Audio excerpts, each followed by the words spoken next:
손흥민이 또 한 명의 브라질 선수와 이별을 하게 되었습니다. 손흥민이 인터뷰를 통해서 직접 극찬을 했던 선수, 진짜 엄청 열심히 하고 경기 출전을 못해도 불평 불만보다 팀을 도우려 했던 선수, 에메르송 로얄입니다.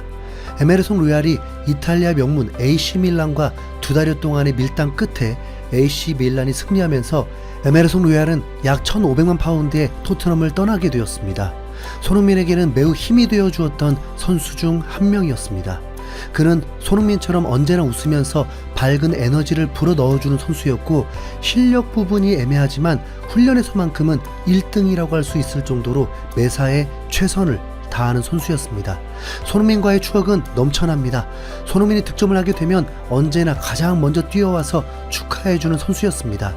에메르송은 2년 전 한국을 방문했었고, 한국의 최고의 인기 품목이라고 할 수 있는 손풍기의 매력을 느끼는 모습이 나오고, 브라질 3인방인 모우라, 히샬리송, 에메르송이 함께 손흥민을 물에 담궈버리면서 매우 친밀한 사이임을 보여주기도 했습니다. 이뿐만이 아닙니다. 손흥민이 대접한 한우 식당에서도 인증샷을 찍었고, 손흥민이 해트트릭을 했을 때는 기념사진을 찍으면서 자신의 인스타에 최고의 친구, 사랑한다라고 마음을 전하기도 했습니다. 서로 뒤통수를 갈길 수도 있는 막역한 사이였죠. 그리고 올해에도 이적설이 불거지면서도 한국에 방문을 했고, 팀의 센터백 공백이 생기자 센터백으로 출전하면서 팀을 도왔습니다. 하지만 한국에서 경기는 양민혁의 페인팅이 속으면서 굴욕을 맛보기도 했습니다. 손흥민은 벌써 10년째 토트넘에만 있는데, 에메르송은 3년 만에 토트넘이 아닌 AC 밀란으로 챔피언스리그 단골 출전과 역대 챔피언스리그 우승을 3번째로 많이 한 곳으로 떠나게 됩니다. 잘 정착했으면 좋겠습니다. 에메르송이 토트넘으로 이적했을 때를 기억하실까요? 2021-2022 시즌은 손흥민에게 매우 의미 있는 시기였습니다. 세계를 놀라게 하는 득점왕이 되었고, 팀은 다시 챔피언스리그에 출전할 수 있게 되었습니다.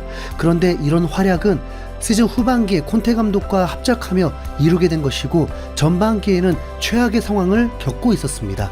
손흥민에게도 이적해야 한다는 팬들의 압박이 가장 거셀 때였습니다. 무리뉴 감독 경질 후에 토트넘의 새로운 감독은 누누 산투였죠. 토트넘이 경기장을 지은 후 우승을 위해 달릴 거라고 했지만 2부 리그 팀을 중위권으로 올린 전 울버햄튼 감독, 상위 레벨 팀을 이끌어 본 적이 없는 산투 감독을 영입해버렸습니다. 케인은 시즌 노쇼를 펼칠 듯한 기세로 맨시티 이적을 강력히 원했지만 레비는 끝내 들어주지 않으면서 감옥에 가둬놨고, 개막전 상대는 맨시티가 되면서 불안한 출발이 예상되었습니다. 하지만 손흥민의 대활약으로 개막전에서 맨시티를 격침하면서 산투 감독은 초반 성적이 괜찮았습니다. 이 산투 감독은 수비를 강화하기 위해 강력한 요청이 있었습니다. 바로 바르셀로나에서 뛰고 있는 브라질산 에메르송이었습니다. 이적료도 2,500만 파운드로 풀백치고는 결코 적은 금액이 아니었습니다. 라리가에서 좋은 모습을 보인 만큼 기대를 많이 했죠. 에메르송은 토트넘의 주전 풀백이었습니다. 산투 감독 때도 그가 경질되고 콘테 감독이 와도 그는 주전이었습니다. 당시의 토트넘 전력을 알 수 있는 부분인데, 에메르송이 주전인 이유는 경쟁자가 매트워티, 탄강가 뿐이었기 때문이죠.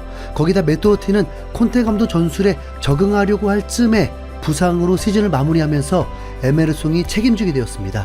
토트넘이 4위를 할 수 있게 한 베스트 11을 뽑는다면 에메르송이 포함이 될 것입니다. 하지만 팬들은 에메르송의 능력에 의심을 했습니다. 언론들도 마찬가지였습니다.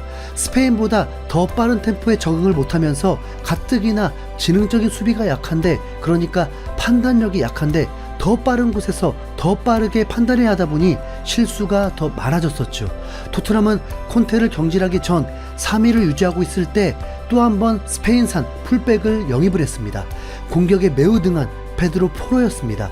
포로는 600억에 가까운 이적료로 기대가 매우 컸던 선수였습니다. 에메르송은 포로와 경쟁을 하게 되면서 오히려 기량이 더 올라가면서 웨스트햄전에서는 MOM에 선정되기도 했습니다. 하지만 엔지 감독만큼은 에메르송보다 포로가 한 수 위라고 인정하듯 어차피 경기도 많지 않아서 포로가 거의 전 경기를 소화했습니다. 에메르송은 경기 후반에 출전하는 경우가 대부분이었죠. 에메르송의 아버지는 에메르송이 토트넘보다 레알 마드리드와 어울린다면서 자존감이 매우 높은 집안인 걸 제대로 보여주기도 했죠. 에메르송은 토트넘에 있는 동안 다양한 일이 있었습니다. 한 번은 브라질 클럽에서 놀다가 총격전 사태가 벌어질 때 생명의 위협을 느끼게 되었는데 다행히 살아남았고, 경찰 조사 때는 현대차를 타는 모습이 포착되기도 했습니다. 그리고 브라질 방송에 출연해서는 난 손흥민이 브라질 사람인 것 같다, 우리들의 친구다, 사고방식 등이 브라질 사람과 매우 유사하다, 난 손흥민을 정말 좋아한다고 밝힌 적도 있습니다.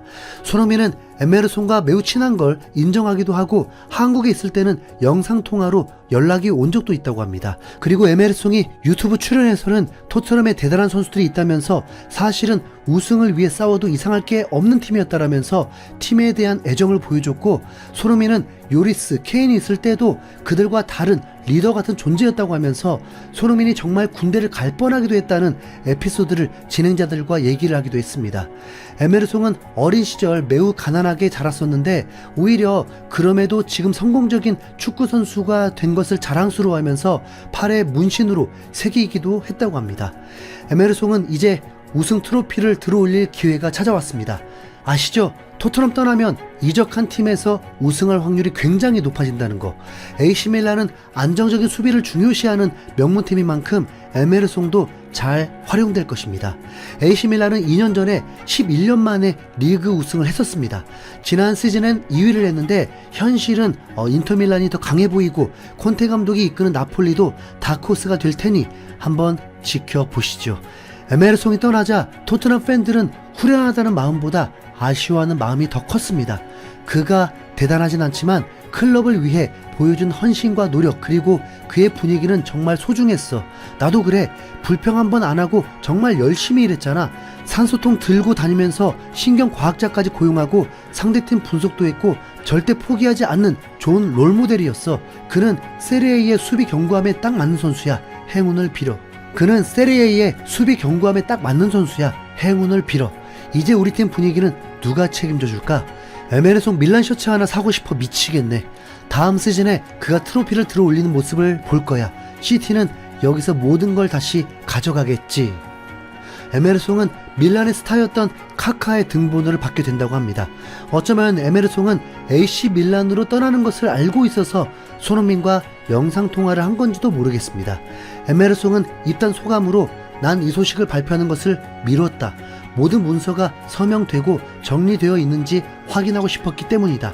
이제 큰 자부심을 갖고 밀란 선수라고 말할 수 있다.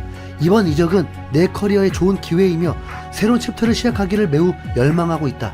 내 커리어는 도전과 성취로 가득 찰 것이라고 확신하며 내 최고의 축구를 보여주기 위해 경기장에서 내 모든 것을 바치겠다. 꿈을 꾸고 있다. 이 기회를 주신 질라탄, 밀란, 모든 관계자분들께 감사 인사를 드리고 싶다. 앞으로 걸어가야 할 길이 매우 멀다는 것을 알고 있다. 그것을 위해 뛸 준비가 되어 있다. 포르자 밀란이라고 했습니다. 명문팀으로 간 거기 때문에 에메르송에겐 또 다른 기회죠. 실제 토트넘에서 에메르송이 출전하게 되면 불안했던 것도 사실입니다. 하지만 손흥민과 가까웠던 걸 많이 봐서 그런지 아쉽기도 하고 손흥민도 마음 한켠에 씁쓸함이 있겠죠. 한 토트넘 팬은 에메르송이 떠나자 이런 코멘트를 남겼습니다. 이제 토트넘 분위기 메이커는 누가 되는 거지? 포로 어때요? 이상 흰수염고래였습니다. 감사합니다.